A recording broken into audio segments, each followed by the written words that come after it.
Te cuento que estamos con el primer contacto telefónico, con una nota que va a dar mucho para hablar o mucho para comentar, me parece a mí. Tiene que ver con la historia reciente. Por ahí muchos dirán no tan reciente, pero sí de los años justamente donde muchas cosas estuvieron ocultas por distintas circunstancias y causas, pero que bueno, hay gente que después de un tiempo va compilando y para que no se pierda todo eso justamente lo saca a la luz. Creo que es el caso del libro Secretos en Rojo, considerada una obra clave que explica la memoria dormida. En algunos casos hay autores franceses que hablan justamente o de la memoria reprimida, muy utilizada para gente que estuvo, por ejemplo, en años como los de la dictadura militar o en peores casos, donde no quieren que se pierda todo esto, entonces le echan un luz al final del túnel, como se diría en estos casos. Estamos en conversación con Alberto Nadra, periodista y escritor y docente universitario. Fue dirigente de la Federación Juvenil Comunista y el Partido Comunista hasta su renuncia en 1989 y es el autor de este libro que se llama Secretos en Rojo. Va a tener una presentación ampliada y en un día muy especial en la ciudad de La Plata, en la víspera del aniversario, el viernes 18 perdón, creo que va a ser el miércoles, ¿no? 18 del corriente, desde las 18 se va a estar realizando esta presentación en la Facultad de Humanidades de la Universidad Nacional de La Plata, creo que en el nuevo edificio. Y va a estar presentado, entre otros, por viejos conocidos, ¿no? Alejandro Rusconi, que creo que fue el candidato a concejal de una de las listas, Eduardo Sigal, viejo conocido acá cuando era senador provincial, por ejemplo, y Leandro Moretti, que es columnista de economía de este programa. Alberto, ¿qué tal? Martín López Lastra te saluda. Buenas tardes, Martín. ¿Qué tal? ¿Cómo están ustedes? Acá estamos con el tema de la presentación del libro Secretos en Rojo, que uno por ahí quería hacer una especie de vinculación con estos temas de mucha gente que, bueno, tarda un tiempo en procesar, ¿no? Lo que pasó hasta que dicen, no, esto realmente tiene que darse a conocer de lo que ocurrió en aquellos años que ha tenido tantas aristas y que, bueno, tantos años después todavía tenemos noticias, ¿no? Como fue la dictadura militar del 76. Vos contándonos respecto de lo que ha sido la intervención del Partido Comunista por aquellos años. ¿Esto es así o tiene mucho más como para justamente dar a conocer? Bueno, Martín, yo te diría que sí, que hay muchas cosas más. Yo saldo algunas cuentas en el buen sentido, no en el sentido de revancha. Saldo algunas cuentas del punto de vista de esclarecer algunos temas que explican que la fuerza más importante históricamente de la izquierda argentina se haya sumergido en un proceso de deterioro que lo lleva hoy a una presencia muy limitada en los lugares donde fue decisiva, como el movimiento estudiantil, el movimiento obrero, el movimiento social, todo el aspecto cultural de la sociedad. Y bueno, eso ocupa efectivamente una parte donde no le atribuyo ni mucho menos, aunque ha tenido efecto al tema de la caída, de la derrota, de este primer intento gigantesco de la humanidad por construir una nueva sociedad, pero que finalmente fracasó por motivos que, bueno, que también sería muy extenso desarrollar. Pero me parece que el libro sobre todo tiene algunas aristas que son muy interesantes. En primer lugar, replantea todo el debate de los 70 acerca del tema de la cuestión militar, ubica por primera vez los historiadores, incluso muchos de los militantes no lo conocían en esos términos, al Partido Comunista como una organización político-militar que tenía diferencias fundamentales con las otras organizaciones que fueron surgiendo, sobre todo en la década de 60 y 70, en el sentido de su concepción de lo que significaba un proceso revolucionario y la lucha por el poder, donde en el centro ubicada la participación popular y no el protagonismo del componente militar de cada una de las organizaciones. Ustedes, perdóname, Alberto. Te comento que también ahí se revela por primera vez, y algunos historiadores ahora están investigando este tema más a fondo. Yo simplemente lo señalo y doy los documentos fundamentales como para probar que no estoy simplemente emitiendo opiniones o difundiendo rumores de que la primera guerrilla en la Argentina, alrededor de lo que dice la historia, fue sobre el final de los años 30, principios de los 40, organizada por el Partido Comunista del Chaco como una forma de autodefensa popular, no como un foco, que fue el caso después posteriormente de los Uturuncos y de algunas de las otras ejércitos guerrilleros de los pobres de Macetti y demás. Este es todo un tema que obviamente dentro del libro me parece que es fascinante, como son fascinantes las revelaciones que desmienten muchos aspectos de la relación del PC con Ernesto Guevara y en general con la Revolución Cubana. Un tema que vos señalabas con respecto a la dictadura militar y algunas posiciones controvertidas que asumió el PC en esa época, que se asumen como tales y se asumen críticamente. A eso voy, para explicarle a la audiencia, porque fue muy polémico, o a ustedes le endilgan el tema de que el PC por ahí no estuvo a la altura de las circunstancias por el tema de privilegiar la relación con la Unión Soviética, y bueno, como había una fuerte exportación hacia la Unión Soviética, por ahí el PC no estuvo, digamos, tan combativo, no sé, eso hay un mito de eso, por eso te queríamos preguntar si esto está en el libro. Hay una parte de mito y hay una parte de historia. Lo concreto es que el Partido Comunista, por decisiones que tienen que ver, yo diría que en un 95% de su propia concepción política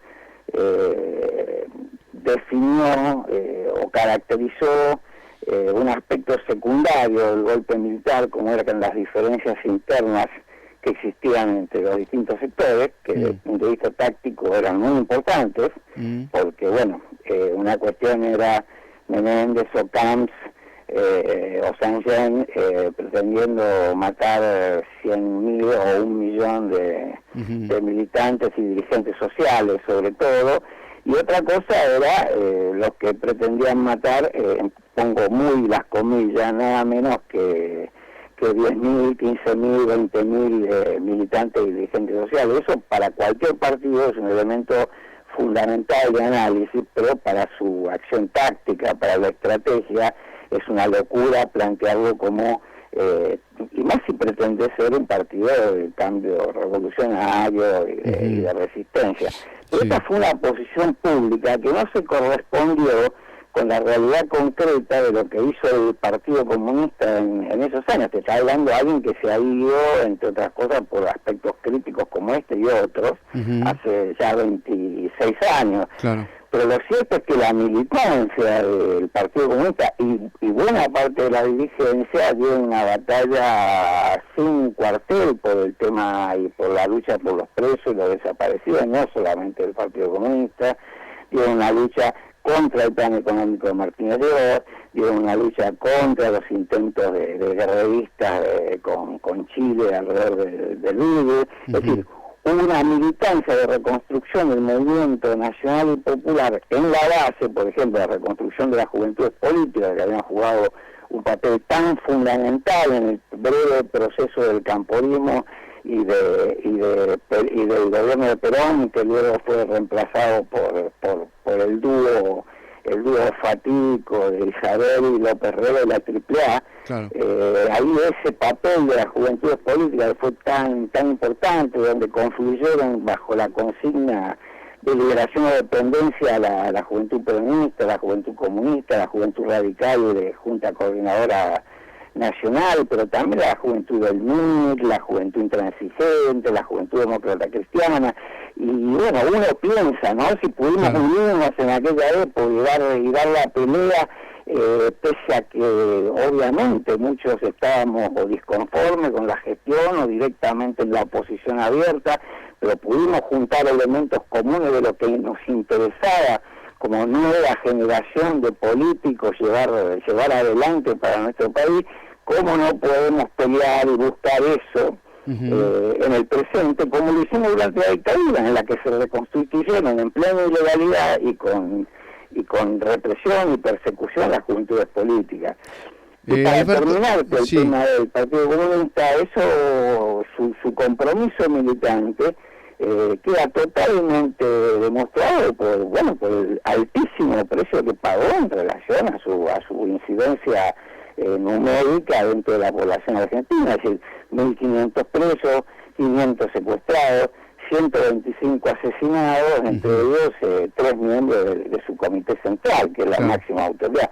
Entonces, esto es una infamia bastante importante que no reduce las responsabilidades políticas del Partido Comunista, pero a las que hay que ubicar en el exacto lugar que le corresponde. Es decir, el Partido Comunista, como la mayoría de los partidos políticos tradicionales en la Argentina, no tuvo ni embajadores, ni intendentes, ni funcionarios en la dictadura. Tuvo lucha y, también errores desde el punto de vista político, ¿no? Claro. Alberto, en un resumen que me ha acercado un amigo en común de ambos, que es Lucio Verastain, está el tema una gran persona, un gran ser humano.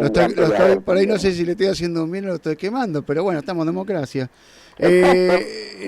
Acá Nadra, en su libro, revela por primera vez los aportes argentinos en una heroica red de información y solidaridad que salvó vidas y denunció atrocidades durante los años de plomo en la llamada Operación Cóndor. Esto tiene un fuerte despliegue en el libro, ¿no?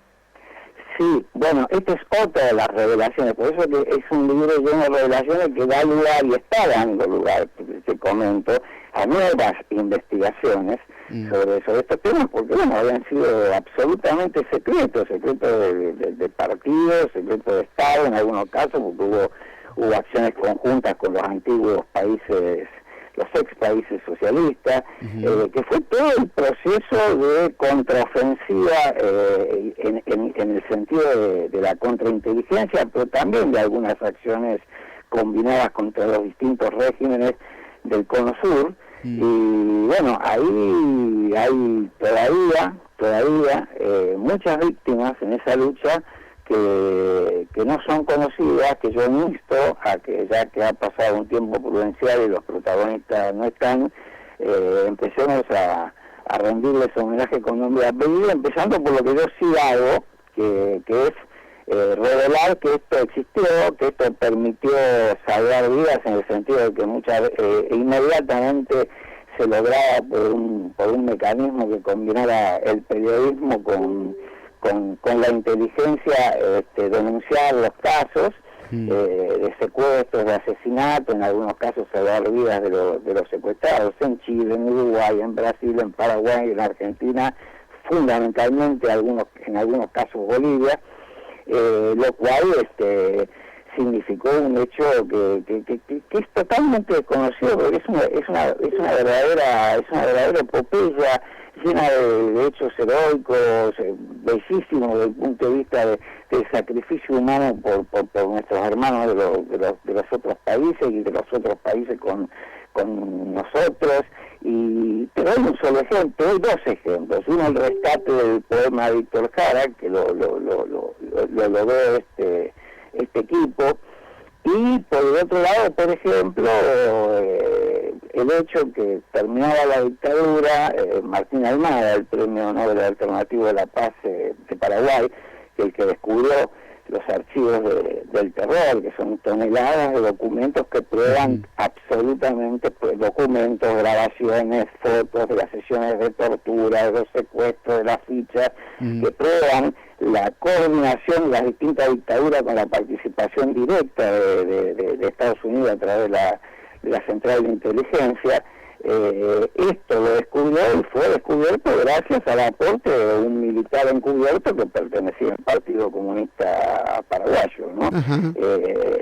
Esas son las cosas que uno puede contar. Te digo algunos ejemplos nada más, te puedo hablar también de algunas de las acciones que impidieron, por ejemplo, algunos atentados importantes contra dirigentes por ejemplo, de chilenos en el exterior, o los secuestros en nuestros países de ciudadanos militantes que de todas maneras se dieron, pero algunos se impidieron. Es un capítulo francamente muy impactante, muy emotivo, que bueno, cuando presenté el libro en Córdoba, la primera edición nuestra, que amplía bastantes elementos, bueno, viajó especialmente un compañero chileno que en su momento perteneció al Frente Patriótico Manuel Rodríguez, que vos sabés que resistió en forma armada durante un periodo del gobierno de Pinochet, justamente porque, bueno, vino a rendir homenaje y agradecimiento a lo que